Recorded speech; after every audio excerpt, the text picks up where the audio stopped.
Hakikat ilmu yang sejati letaknya pada cipta pribadi. Maksud dan tujuannya disatukan adanya.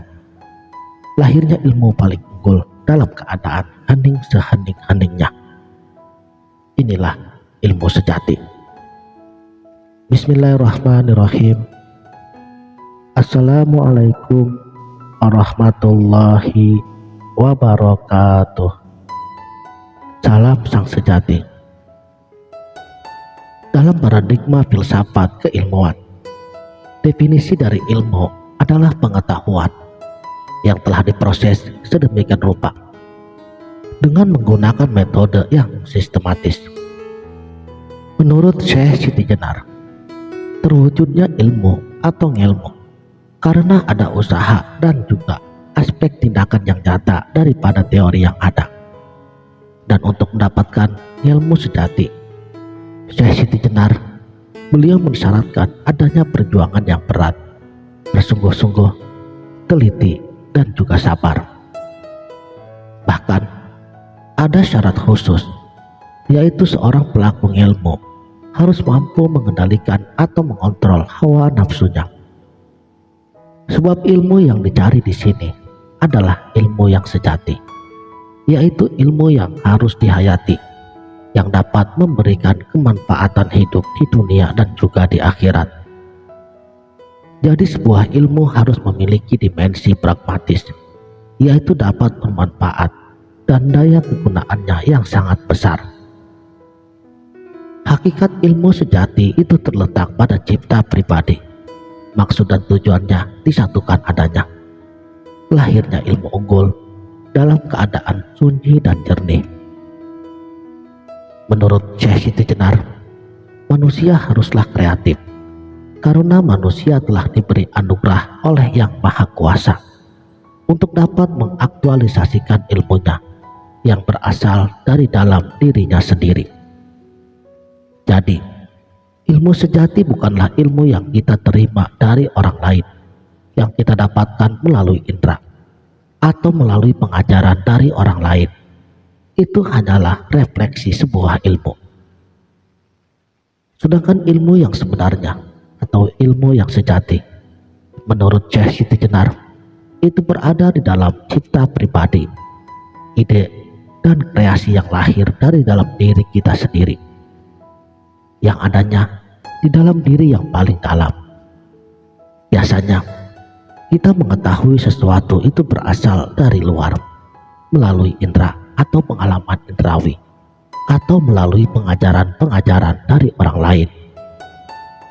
Namun, kata Syekh Siti Jenar, ilmu sejati yang memberi pengajaran adalah diri sejati kita sendiri.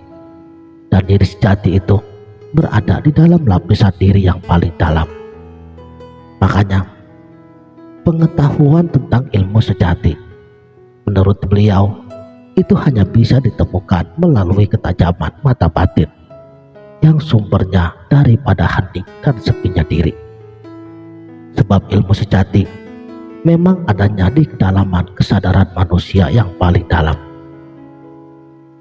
Untuk mendapatkan ilmu sejati, manusia harus sepi ing pamrih, rame ing gawe, bebas daripada nafsu dan ego pribadi apapun juga.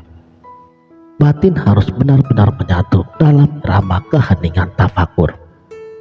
Hati dan pikiran tertuju hanya pada fokus Allah semata, itu saja. Sehingga tidak ada lagi konflik batin, karena semua hakikatnya satu. Susah dan senang, baik dan buruk, benar dan salah, hitam dan putih, semua sumbernya dari yang satu dan tidak saling mengalahkan. Semuanya bisa diresapi dalam diamnya pribadi kita untuk selalu menyatu dengan pribadinya. Sadulur papat lima pancer, 4 saudara yaitu ketuban, ari-ari, tali pusat dan darah yang menyertai kelahiran bayi ke alam dunia. Keempat saudara itu secara simbolik akan mati dan bersifat sementara. Tinggal pancernya atau roh pribadi yang hidup. Pancernya yang berupa ruh itulah diri pribadi manusia yang sesungguhnya. Manusia sejati, menurut Syekh Siti Jenar, harus mengetahui guru sejatinya. Guru sejati itu semacam intuisi atau indera keenam, hasil olahan dari rasa yang sangat dalam. Guru sejati adalah ruh yang memperkuat sukma sejati atau sang pribadi dalam hidup ini. Sementara sukma sejati adalah tempat atau wadah bagi dunungnya sang pribadi. Petunjuk dari Gusti Allah datangnya tanpa memandang siapapun, entah dia kaya raya, miskin, tua maupun muda. Ketika petunjuk dan hidayah itu sudah datang, maka salah satu tanda-tandanya yaitu orang tersebut akan mulai menempuh lelaku sesuai petunjuk dan hidayah yang ia terima. Bagi para ahli makrifat, kesejatian ilmu itulah yang seharusnya dicari dan disesuaikan dengan ilmu kehidupan.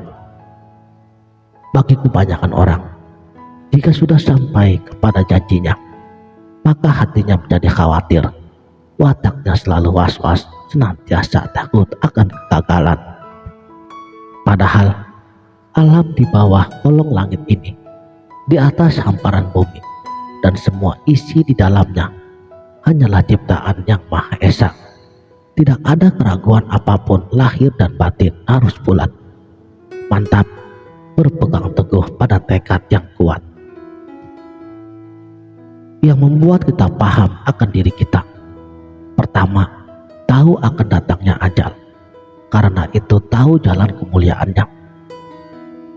Kedua, tahu dari mana asalnya ada kita ini sesungguhnya, yang berasal dari tidak ada. Kehendaknya pasti jadi, dan kejadian itu sendiri menjadi misal. Wujud mustahil pertandanya sebagai cermin yang bersih merata ke seluruh alam, yang pasti zatnya kosong. Makanya janganlah menyombongkan diri, bersikaplah menerima jika belum berhasil. Semua itu kehendak Sang Maha Pencipta. Sebagai makhluk ciptaan, manusia di dunia ini hanya satu repotnya, yaitu tidak berwenang, berkehendak, dan hanya pasrah kepada kehendak Allah.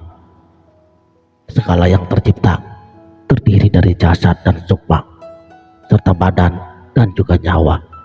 Itulah sarana utama, yakni cahaya, roh, dan jasad.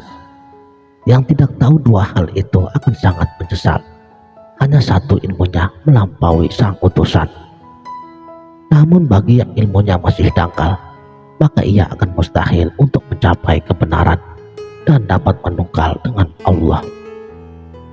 Dalam hidup ini, ia tidak bisa mengaku diri sebagai Allah, sukma yang maha hidup.